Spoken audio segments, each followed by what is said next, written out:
Les presentamos de inmediato a nuestro siguiente expositor. Él es el abogado Javier Freire Núñez, director nacional de propiedad industrial del IEPI. Freire es magíster en propiedad intelectual, fue intendente nacional de prácticas desleales de la Superintendencia de Control del Poder de Mercado y nos acompaña con el tema políticas de competencia y propiedad intelectual en el sector farmacéutico.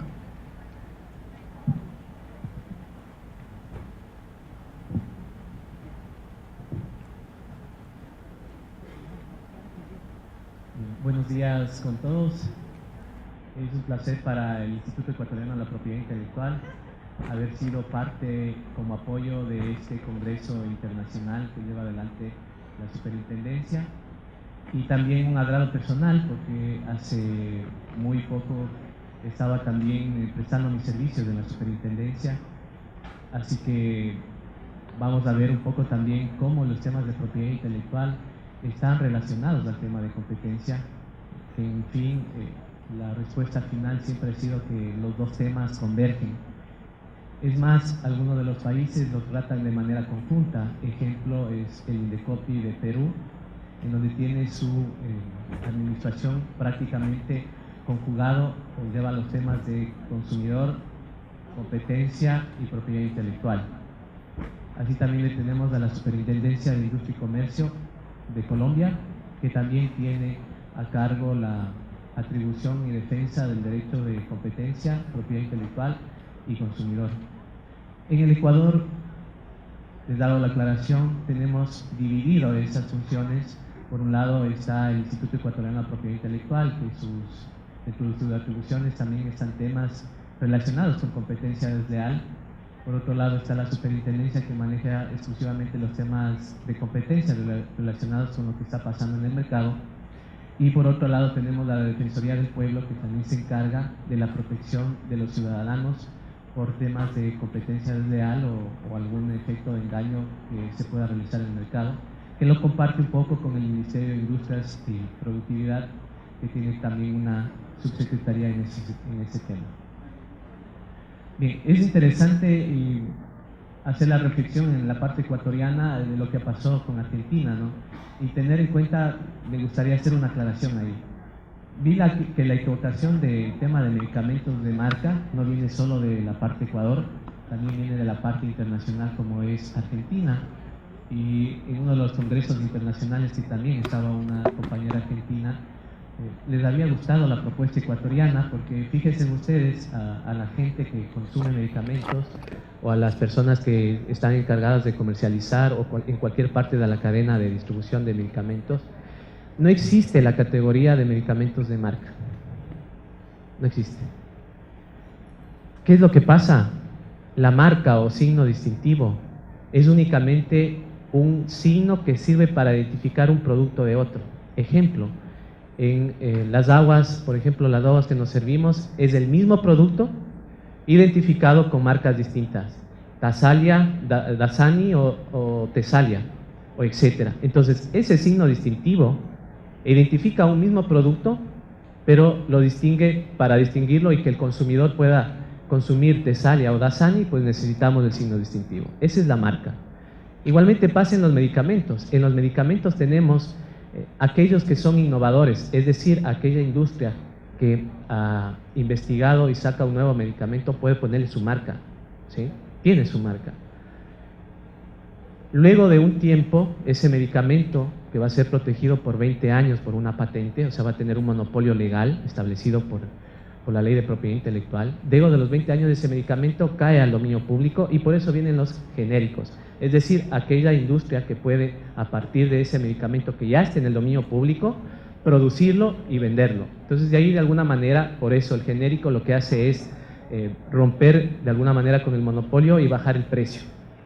Entonces, ese medicamento genérico también puede utilizar un signo distintivo, una marca, para distinguirse efectivamente en el mercado, porque el día de mañana la persona o empresa que quiera producir un genérico puede ser A o B. Entonces, esa empresa A o B necesita identificar su producto con una marca para efectivamente que el consumidor pueda con el tiempo distinguirlo. Entonces, resulta que en el Ecuador nos creamos de manera un poco sorprendente y que lo que está pasando en algunos países es los medicamentos de marca. O sea, es decir, una tercera categoría.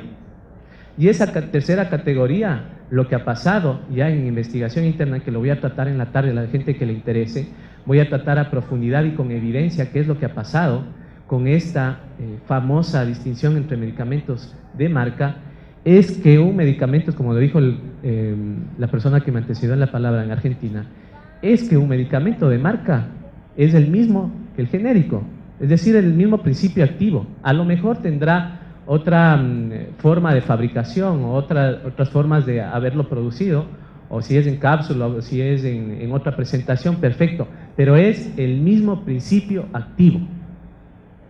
En consecuencia, esa falta de claridad ha dado como consecuencia de que haya una enorme brecha o una enorme diferencia de precios entre el mismo genérico, el mismo principio activo que hace rato venció la patente, con cifras o con precios que van, le da una comparación, de 10 a $2. Esa comparación tan inmensa que nosotros lo hemos descubierto ha sido gracias también a esta ficticia forma de ver como un medicamento genérico. Que dicho sea de paso, el medicamento de marca ni siquiera tiene un concepto, ni siquiera está definido en la Ley Orgánica de la Salud. No existe. Entonces, como les digo a los compañeros que quieran verlo en la tarde, con evidencia demostraré cómo eso está pasando en el Ecuador y cuáles han sido las consecuencias graves en el tema de precios. Y con esa introducción quisiera ya iniciar con mi presentación. He preparado el siguiente esquema. En primer momento veremos un poco el tema de convergencia para ubicarnos un poco en los temas de propiedad intelectual y competencia, convergencia de los derechos de propiedad intelectual y la libre competencia, algunos mecanismos de acceso a la salud que podemos hacerlo a través de los sistemas de propiedad intelectual y a través del sistema de competencia, algunos casos que nos ilustran cómo se ha dado a nivel internacional y nacional, que podamos entender cómo convergen los temas de propiedad intelectual y competencia. Y por otro lado, y finalmente tendremos algunas conclusiones. Bien.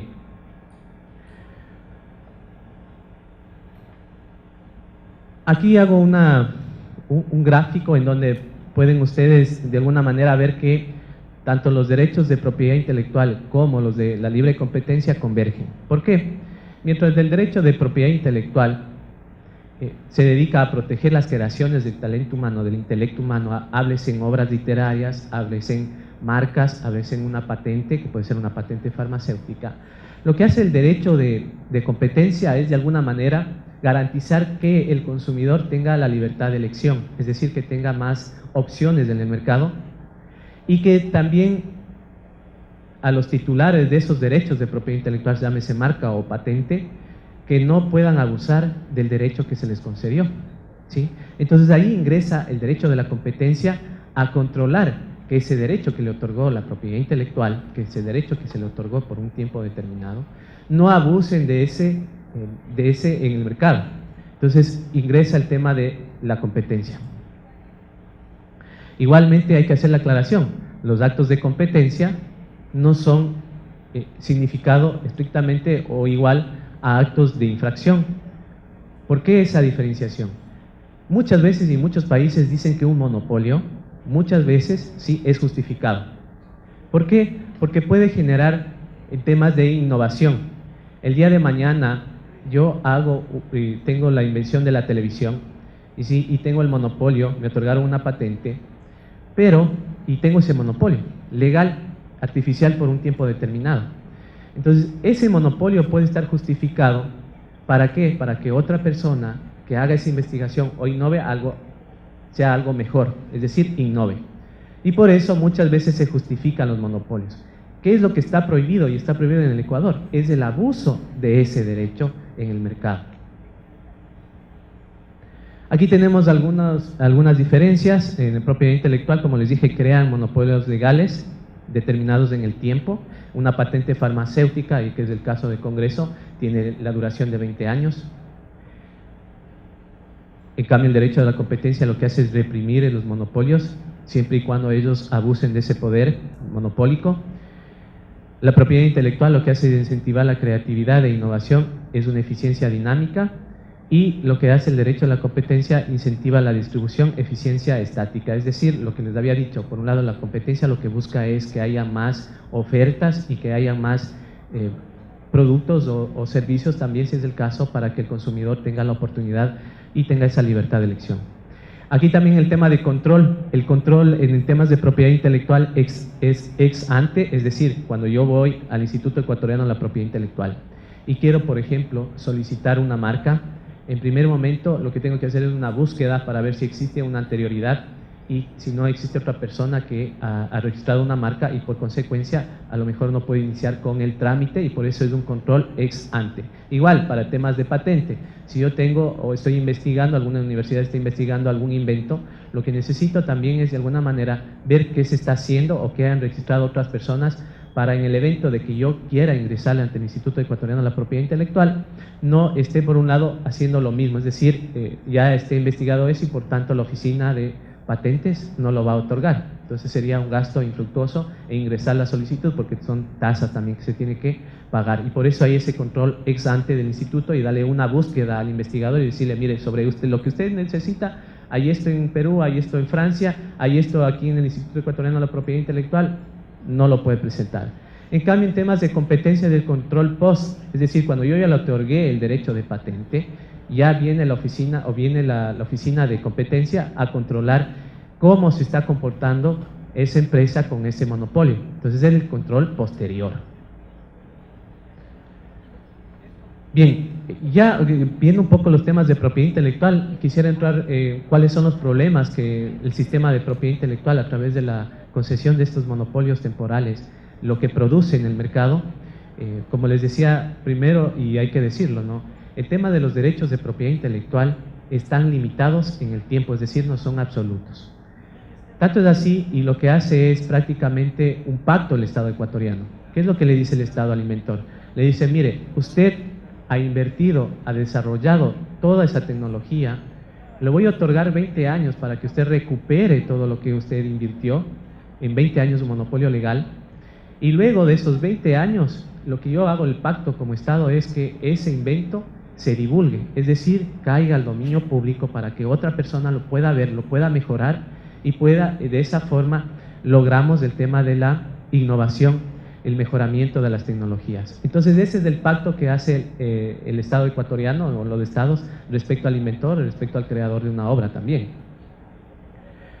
¿Cuáles son los problemas? Tenemos los pools de patentes. ¿Qué significa los pools de patentes? Ustedes han visto muchas veces en el tema de los teléfonos celulares, el ejemplo más adecuado, ¿no? Los teléfonos celulares tienen ciertas aplicaciones, por ejemplo el touch. El touch tiene una patente, ¿sí? Y todas las aplicaciones pequeñas que se vayan generando en los celulares tienen una patente, están protegidos por alguna empresa X. Entonces se genera un pool o se genera una maraña de patentes que muchas veces la competencia no puede ingresar porque ya tiene toda esa maraña de patentes y lo que tenemos que hacer en ese sentido como en temas de propiedad intelectual y de competencia es generar las licencias compulsivas, es decir, que si un investigador no puede pasar por esa tecnología que está patentada y es un pool, lo que hace el Estado es decirle, mire, le otorgo una licencia para que usted pueda pasar por esa tecnología, mirarla y pueda mejorar, ¿sí? Es únicamente con fines de investigación y así lo han hecho en Estados Unidos en algunos casos famosos entre Samsung y Apple, en donde se le ha otorgado a través de una medida judicial la posibilidad como una licencia compulsiva de que se puedan utilizar ciertos temas de información tecnológica para que pueda avanzar en la ciencia y tecnología. Y por eso, uno de los problemas en temas de propiedad intelectual es que tenemos esa maraña o pool de patentes. Otro problema en temas de patentes es el bajo nivel inventivo, es decir, los segundos usos o los polimorfos, que ya más adelante con un ejemplo lo van a entender lo que pasó en Ecuador con el tema del Viagra. Entonces, en el tema del bajo nivel inventivo es, por ejemplo, alguna patente que yo descubrí la cura para cierto cáncer y el día de mañana, ¿sí?, el investigador hizo algún análisis de esa misma molécula y resulta que accidentalmente descubrió que tiene otra aplicación, ¿sí? Es un segundo uso. Esa segunda aplicación en el Ecuador y en los países de la comunidad andina no se lo protege por patente, ¿sí? ¿Por qué? Porque lo que le dicen es, tiene bajo nivel inventivo, es decir, no hubo una investigación real como en el primer momento. Hay otros temas como es la negativa a licenciar. en temas de patentes esenciales, que también les había comentado, cuando hay tecnología que es esencial por donde yo debo pasar para seguir con mi investigación. Entonces, cuando están patentados es un problema para el investigador y por eso se establece la negativa a licenciar. Bien, con un poco el tema de la convergencia de los derechos de propiedad intelectual y ciertos conceptos de lo que es los derechos de propiedad intelectual, vamos a ver algunos mecanismos que nos ofrecen las legislaciones para que podamos garantizar el acceso a la salud y tengamos la población que pueda elegir y pueda tener un precio más bajo en los medicamentos. Claro que hay esos mecanismos. El mecanismo es el tema de las licencias obligatorias. En las licencias obligatorias lo que se hace es prácticamente de alguna manera limitar el derecho a ese monopolio por 20 años, ¿sí? El titular de la patente, que puede ser, en este caso fue un gran debate a nivel de la OMC, la única reforma que se hizo en la OMC del Acuerdo de los Derechos de Propiedad Intelectual relacionados con el comercio, que se dio en 1995, en el cual creó una normativa a nivel internacional en la cual los países debían adoptarla, como en este caso el Ecuador. Fíjense ustedes, en el 1995, tenía la obligación el Ecuador de adoptar una normativa de propiedad intelectual, ¿sí?, acorde a la necesidad de la OMC. Pero la OMC también dio algunas válvulas de escape a los países en desarrollo y les dijo, miren, ustedes tienen 5 años para adoptar la normativa y adecuarla a lo que dice la OMC. Es decir, teníamos como Ecuador hasta el año 2000.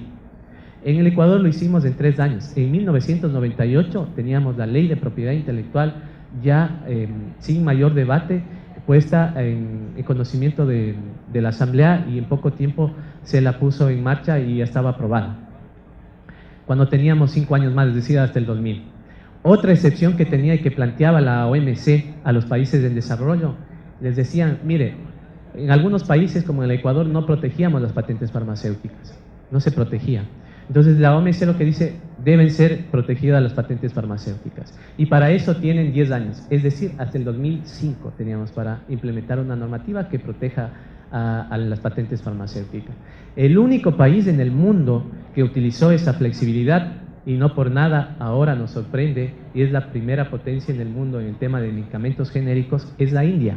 La India fue el único país que adoptó esa flexibilidad y lo miró como un tema de que la propiedad intelectual funcione para el país y no para la protección excesiva de las transnacionales. Entonces, en ese sentido, la India, ahora, hoy por hoy, es la primera potencia en medicamentos genéricos. Otro dato anecdótico, y hace poco estábamos en unos seminarios de propiedad intelectual en Guayaquil, y la Oficina Española de Patentes y Marcas, sorprendidos también, ¿no? Decíamos, nos quedamos sorprendidos, decíamos, en los datos de los países que solicitan patentes, es decir, los primeros países que están a la vanguardia en las solicitudes de patente, le tenemos a la China. La China está ya casi en el primer lugar de aquellos países que tienen solicitudes de patentes ingresadas a nivel mundial. Y en su momento, no sé si se acuerdan todos, o todavía hay ese tipo de estigmatización por China, que es un país copiador, que todo lo copia. No por nada ahora la China es uno de los países que está a la vanguardia en las solicitudes de patentes. Entonces, ¿cuál es esa idea? La idea es que en algún momento los países en desarrollo, fíjense ustedes, los países desarrollados, utilizaron la propiedad intelectual como un mecanismo para el desarrollo. Ejemplo, el convenio de Viena, que protegía en temas de propiedad industrial de inventos en Francia. ¿Qué es lo que hacía? Un ciudadano francés podía irse a Alemania, en Alemania ver un invento, regresar a Francia y podía ingresar a la oficina de patentes de Francia y se le concedía la patente. Es decir, entre comillas, estaba legalizada la copia. En Estados Unidos, fíjense ustedes, hasta finales del siglo XIX, no estaban protegidos los derechos de autor, o sea, sobre las obras literarias. Lo que yo escribo sobre un libro no estaba protegido en Estados Unidos. Y por eso varios de los autores ingleses que acudían a los encuentros en Estados Unidos se quejaban y decían, no puede ser que mi obra esté siendo reproducida masivamente en los Estados Unidos. ¿Y por qué? Porque no está protegido el derecho de autor en Estados Unidos. ¿Cuál era el criterio de Estados Unidos? Y efectivamente lo que deberíamos ver los países de desarrollo es que la gente tiene el derecho al acceso a la cultura y a formarse y después sobre eso modificar o mejorar. Entonces, fíjense ustedes, los países desarrollados en su momento utilizaron el tema de propiedad intelectual para luego, después, generar el tema de protección de los derechos de propiedad intelectual, ya cuando se industrializaron y tuvieron ya varias patentes. Entonces ahí sí la propiedad intelectual más bien lo que generó es un tema de protección para aquellas industrias que se desarrollaron a nivel mundial. Lo que yo digo es un poco hipócritamente, ahora los países en desarrollo que todavía no tenemos y no somos tan industrializados, nos dicen ahora ustedes apliquen la normativa para proteger lo que nosotros tenemos, cuando también nosotros podemos tener la posibilidad de hacer lo que ellos hicieron en el momento en la historia. Por eso es importante conocer la historia, cómo se industrializaron ellos, para que nosotros también lo tomamos como ejemplo, y por eso hoy hemos planteado ya en el Ecuador una nueva normativa que modifique esa ley de 1998 que no dio ningún resultado, porque fíjense ustedes, cifras frías y reales. El 98% de patentes de lo que ingresó al Instituto Ecuatoriano de la Propiedad Intelectual son de extranjeros. Casi menos del 2% es patentes de ecuatorianos, son patentes de ecuatorianos. Eso nos demuestra que de alguna manera, por un lado, claro, puede pasar por temas de política, pero también va por el tema de la ley, que no nos dio esos beneficios que podamos aprovechar y cambiar esa brecha y no tener 98% de extranjeros patentando en el Ecuador y un 2% de industria nacional que esté protegiendo por el derecho de patentes. Bien, dentro de esas excepciones que nos dio el ADPIC, es decir, por un lado que tengamos 5 o 10 años para proteger cierta tecnología o 5 o 10 años para adecuar la normativa a nivel internacional como parte de Ecuador, también el ADPIC generó una válvula de escape y les dijo a los países en desarrollo, ustedes pueden utilizar las licencias obligatorias. ¿Qué es eso? La licencia obligatoria quiere decir que yo le puedo decir a la industria innovadora, aquella que investigó, por razones de interés general y de necesidad pública, hablamos de temas de cáncer, por ejemplo, que fue un debate a nivel internacional y que ahí se modificó por primera vez esta normativa internacional, sí, que es el Doha, en donde se debatió, y justamente el Brasil junto a Argentina fueron uno de los países que pudieron sentarse en la OMC y se pudieron dar varias alternativas para los países en desarrollo, porque teníamos una crisis, el tema del VIH en Brasil. Entonces prácticamente lo que hicieron a nivel mundial es dar esa alternativa de que los países puedan adoptar una licencia obligatoria, es decir, al titular de la patente que tiene por 20 años, se le dice, hay otra empresa que puede fabricar su producto y que lo puede bajar el precio, y por necesidades de que la gente acceda a la salud, se le puede otorgar la licencia obligatoria. Ojo, que no es como a muchos nos dicen, confiscar la patente, no, porque el titular de la patente sigue siendo titular, puede seguir vendiendo, lo que sea, incluso se le paga una regalía por la utilización de esa patente, y en consecuencia lo que nos da a los países de desarrollo es, por un lado, también atender a las necesidades urgentes en el tema de salud.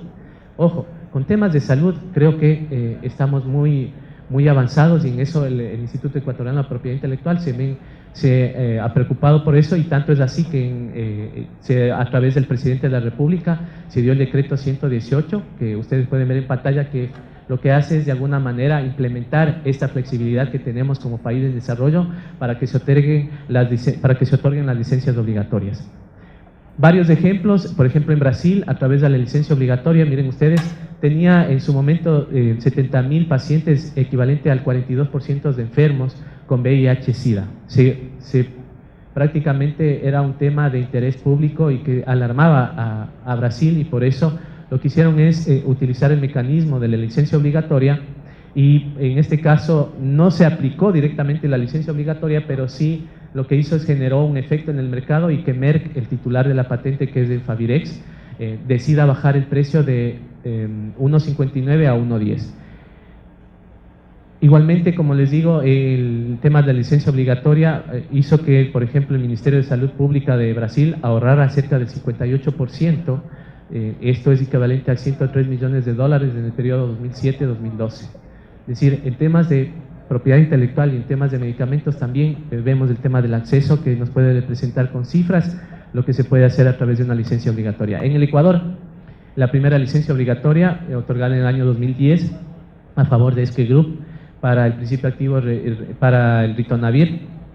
En este caso permitió establecer un precio de $29.40, y vemos, ustedes ven en rojo los precios que se marcaban, o los precios que se manejaban en otros países. En Argentina, por ejemplo, 55,50, en Uruguay $54, en México $47. Entonces, fíjense ustedes, los mecanismos del tema de licencia obligatoria lo que hace de alguna manera es que la gente pueda acceder a medicamentos a más bajos costos y que a esos tratamientos que son muy costosos se lo pueda bajar el precio a través de este mecanismo de la licencia obligatoria.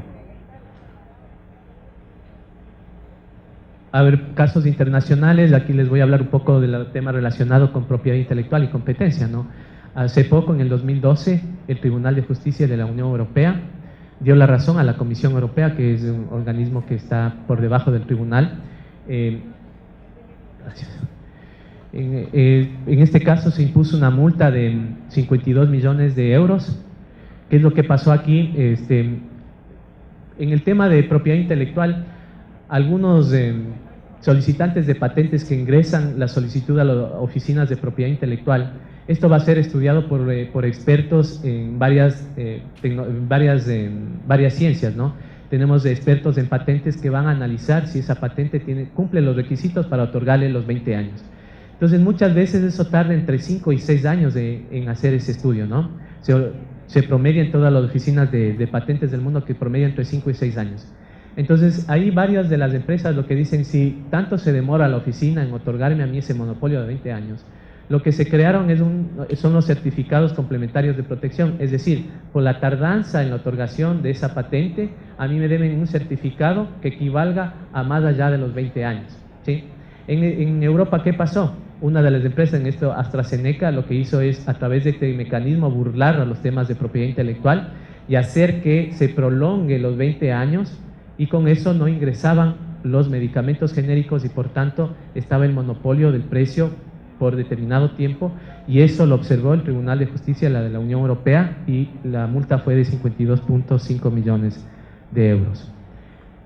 Otro caso también muy conocido hace poco, en los 2014 exactamente, el caso Novartis Roche, ¿sí? Aquí se coludieron ambas empresas para excluir del mercado al medicamento Avastin, más barato que en comparación de Lucentins, tratamiento que era para la degeneración molecular y también para tratar problemas muy graves en la visión mayoritariamente de ancianos. ¿Qué es lo que pasaba aquí? Una de las empresas tenía un medicamento que tenía una aplicación terapéutica, es decir, curaba cierta enfermedad. Otra empresa tenía otro medicamento que tenía también una propiedad parecida entre las dos y podían ser intercambiables, ¿sí? El uno tenía el precio más alto y el otro tenía el precio más bajo. Entonces se coludieron y dijeron, miren, ustedes no digan que también se puede aplicar este medicamento para lo que yo estoy vendiendo, que es un precio más alto. Y en consecuencia esa colusión lo que hizo fue, de alguna manera, incluso fue un perjuicio para el Estado italiano, el Ministerio de Salud Pública. Lo que prácticamente le causó es que varias de esas personas, primero el problema en la salud pública, si yo tenía un medicamento que me costaba un poco más bajo y estaba comprando otro que costaba un poco más, porque las empresas se coludieron y no dieron información necesaria para decirle, mire, usted como consumidor tiene una alternativa que cuesta un poco más barato. Entonces eso le causó un perjuicio también al Ministerio de Salud italiano, y la autoridad de competencia italiana lo que hizo fue multarles con 92 millones de euros y 9.5 millones de euros respectivamente a cada una de las empresas. Fíjense ustedes, como temas de competencia y de propiedad intelectual se generan también problemas a nivel internacional.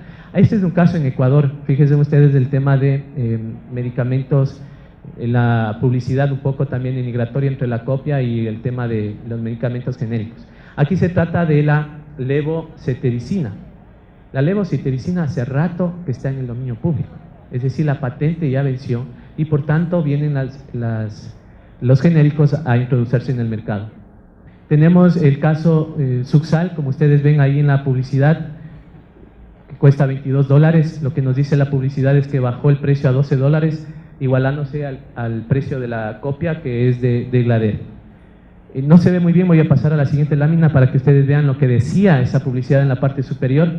Y dice, Suxal, pensando en la economía y el bienestar de sus pacientes, bajó su precio igualándose al valor de la copia. Así cada vez más ecuatorianos pueden acceder a medicamentos de marca, seguros y confiables. Lo que les decía. Primero, lo tratan al medicamento genérico como que fuera la copia, o sea, directamente como que la copia en el Ecuador al menos está relacionado, la mayoría de ecuatorianos la copia de algo está relacionado de manera muy, si se quiere, discriminatoria respecto de lo que estoy haciendo. Puede ser que una copia también sea de buena calidad o no, eso está en discusión, pero podría pasar. Pero aquí no es que lo dijo, aquí la copia es un genérico. El genérico de Ivader es el que cuesta $12. Pero aquí un poco para que vean ustedes cómo juegan con las palabras y cómo se juega y el engaño al consumidor. Dicen, miren, yo me bajo a $12 porque soy el de marca, el original, y la copia cuesta $12. Entonces, claro que pueden bajar, porque obviamente la competencia ya hace rato que venció la patente sobre ese producto y la gente estaba resultado engañado. Este es un caso que lo tratamos en el Instituto Ecuatoriano de la Propiedad Intelectual y que obviamente se sancionó. El caso más emblemático en el tema para terminar, me quedó algunos temas, pero el caso más emblemático en temas de propiedad intelectual y que se llegó hasta la Corte Constitucional en el tema de Pfizer versus Acromax, en la patente de procedimiento, el citrato de sildenafil de la marca Viagra. Miren ustedes, el citrato de sildenafil, en el Ecuador tenemos la protección de la patente de producto y de procedimiento. Y como les dije, de una patente puede existir una patente de segundo uso, es decir, otra aplicación terapéutica del mismo que lo teníamos. Y en este caso, el Viagra, en principio, servía para tratar un tema de afecciones del corazón, ¿sí? Después se dieron cuenta que podría ser utilizado para el tema de disfunción eréctil, por eso el Viagra era una segunda utilización. Entonces ahí lo que hizo fue el Ecuador, y fue llamado la atención de la Secretaría de la Comunidad Andina, otorgar una patente de segundo uso, y después se nulitó la patente porque no estaba bien otorgada. Pero luego de eso lo que hizo Pfizer en este caso es proteger el procedimiento para llegar a ese segundo uso, que sí, ahí sí se puede protegerlo. Pero lo que hizo fue de alguna manera utilizar de manera abusiva los temas de propiedad intelectual, porque el día de mañana yo podía hacer otro procedimiento para obtener el mismo resultado, ¿sí? Y podía tenerlo como patente o no como patente, y podía sacar el mismo producto al mercado. En este caso Pfizer utilizó todo el aparato judicial. Hay que ser en eso también un poco claros. Muchos de los jueces no están muy bien formados en temas de propiedad intelectual, y por eso causó que, por ejemplo, sean sorprendidos en este caso por esta empresa y otorguen una medida cautelar para que el producto Max de Acromax no salga al mercado y mantenga el precio por encima el tema de Pfizer, ¿no? Este caso fue incluso tratado en el Instituto Ecuatoriano de la Propiedad Intelectual. Fíjense ustedes, en el 2005 ya el IEPI le dijo claramente al tema de Viagra y el producto de Pfizer y el Max de producto de Acromax, le dijeron que los dos eran distintos. Sin embargo, de eso la autoridad del juez decidió otorgar una medida cautelar. Y el Tribunal Constitucional sentenció que este era un abuso de propiedad intelectual y competencia desleal por parte de Pfizer, y que prácticamente, miren ustedes, en 4 años, con 7 meses y un poco más, casi 5 años, la población ecuatoriana lo que estaba es comprando un producto que podía costar un poco menos o podía tener un intercambio, que es el producto Max, ¿sí? Bien, y para finalizar, únicamente un par de conclusiones. El tema de que primero, las personas tienen derecho a disponer de bienes y servicios de óptima calidad y a elegirlos con libertad, así como a una información precisa y no engañosa sobre su contenido y características. El Estado debe asegurar la transparencia y eficiencia en los mercados y fomentar la competencia en igualdad de condiciones. Las licencias obligatorias en la práctica sirven para que el Estado ecuatoriano pueda ahorrar recursos económicos que puedan ser invertidos en la compra de más medicamentos, es decir, persiguen fines enmarcados en la política pública de garantizar su acceso y consecuentemente el derecho a la salud. Garantizar el acceso a medicamentos de calidad, seguros y eficaces, promover la producción nacional y utilización de medicamentos genéricos. Eso es como principio constitucional, fíjense ustedes que tenemos nosotros. Y por otro lado, y puesto en rojo para finalizar, nosotros planteamos que el acceso a los medicamentos, los intereses de la salud pública están sobre los intereses económicos. Eso lo tenemos garantizado en la Constitución y lo tenemos garantizado a nivel de la Declaración Universal de los Derechos Humanos. Muchas gracias, y si tenemos alguna pregunta, gracias.